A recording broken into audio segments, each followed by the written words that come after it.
Oftentimes I stay up late at night researching these cases, right? Like after my boyfriend goes to sleep. Last night I was up until midnight, way past my bedtime, researching this case. I was scared, like proper scared. Any little sound, I was like, what was that? What was that sound? It took me so long to go to sleep. I don't know why, it just gives me the shivers. We are talking about Elisa Lam, and I can almost guarantee you that you are gonna end this video with more questions than answers. Elisa Lam was a 21-year-old student from Vancouver, Canada. She was a smart, shy girl who loved sharing her life online, especially through her blog where she posted about things she liked, such as books and fashion, but she was also vulnerable and opened up to share her struggles with mental health, like depression and bipolar disorder. In January of 2013, Elisa decided to take a solo trip to California. She wanted an adventure, a break from school, a break from her routine. During her trip on January 1st, she checked into the Cecil Hotel in downtown LA. Cecil Hotel has a long and infamous reputation known for its ties to death, crime, and tragedy. We will loop back around to this. But at the beginning of her stay, everything seemed normal. Elisa called her family every single day to check in. All was well as far as they knew, until suddenly the call stopped. Elisa had plans to stay at the Cecil Hotel until the end of the month. On January 31st, she was supposed to leave LA, and it was towards the end of her stay that she started behaving very strangely, and I mean very. There is CCTV footage, the last ever CCTV footage captured of Elisa Lam, that shows just how off her behavior was. Elisa stepped in the elevator, but the doors remained open. While they were still open, she poked her head out, looking both ways as if she was looking for someone, and then backed up back into the elevator. She steps back into the elevator, almost hopping side to side while still looking around nervously, and then she pushes herself into the corner of the elevator, like a movement that you would do if you were trying to hide from someone and you didn't want to be seen. She jumps around a few more times, pushes multiple buttons on the elevator, the doors still remaining open. She covers her ears, rubs her arms together, waves her arms around. At one point, it almost looks like she's talking to someone. It looks like she's talking to someone, but there's no one there, and she appears to be disoriented or scared. Then she starts rocking back and forth. It isn't until she steps fully out of the elevator, walks out of the camera frame, that the elevator doors close for the first time. That was the last known footage of Elisa Lam alive. The calls home to her parents stopped. She didn't make it to her next trip, and everyone in her life realized that none of them had heard from Elisa. That was weird, right? Of course, considering that she was in constant touch with her family. So because of that, Elisa Lam was officially reported missing by her parents on February 1st of 2013. But it wouldn't be until 18 days later, on February 19th, that she would be found. After numerous reports of hotel guests complaining about the water, complaining that the water pressure was low, that it was a weird color almost to the point that it looked dirty. Some guests even mentioned the water tasting strange or having a bad smell to it. Those complaints resulted in a hotel maintenance worker named Santiago Lopez going up there to the rooftop to check the water tanks. When he opened one of the tanks, he found the body of 21-year-old Elisa Lam, deceased, floating in the water. She wasn't wearing anything but her clothes, the same ones that she was seen wearing in that elevator footage, were found floating nearby in the tank. An autopsy was performed, and her official cause of death was listed as an accidental drowning.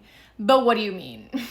What do you mean, an accidental drowning? Yeah, okay, allow me to explain why in my brain that makes zero sense to me. First of all, those water tanks were in the roof of the hotel, a locked roof that required a key and a passcode to access. There were 10-foot ladders that you needed to climb to even get up there. The lid of the tank itself weighed 20 pounds. So you're telling me that Elisa did all of that by herself. She got into the tank, pulled the 20-pound lid over herself, and drowned accidentally? And I'm being serious when I ask this. Am I missing something? Because how does that make sense? This is the part of the video where we loop back around to the reputation of Hotel Cecil. That hotel opened in 1927, and it quickly became associated with unalivings, people ending the lives of other people or passing away, and disappearances over decades. It's also known in other true crime stories because infamous figures such as the Black Dahlia and Richard Ramirez, the Night Stalker, and others like him stayed there during their crime sprees, and in the 1980s and 90s, the hotel became known as a very dangerous and run-down location. It also had a long history of people believing it to be haunted. All in all, to say that this is a case that gets spoken about often, but one that there are simply no answers to. There are a few different theories that have been spoken about throughout the years, one of them being that this was a mental health crisis. This theory is supported by those who think that Elisa was experiencing a severe episode related to her bipolar disorder, which led to the disoriented behavior and accidental drowning. I've read that the autopsy showed that she did stop taking some of her prescribed medications, which I'm not 100% sure on, so I can't confirm. But some people do believe that to be true because of her erratic behavior in that elevator video, and some think that that kind of behavior could be linked to psychosis or mania. She just simply was not acting like herself. That same elevator video, though, is why others believe that this could be something supernatural or paranormal. Why did I say that word like that? Paranormal.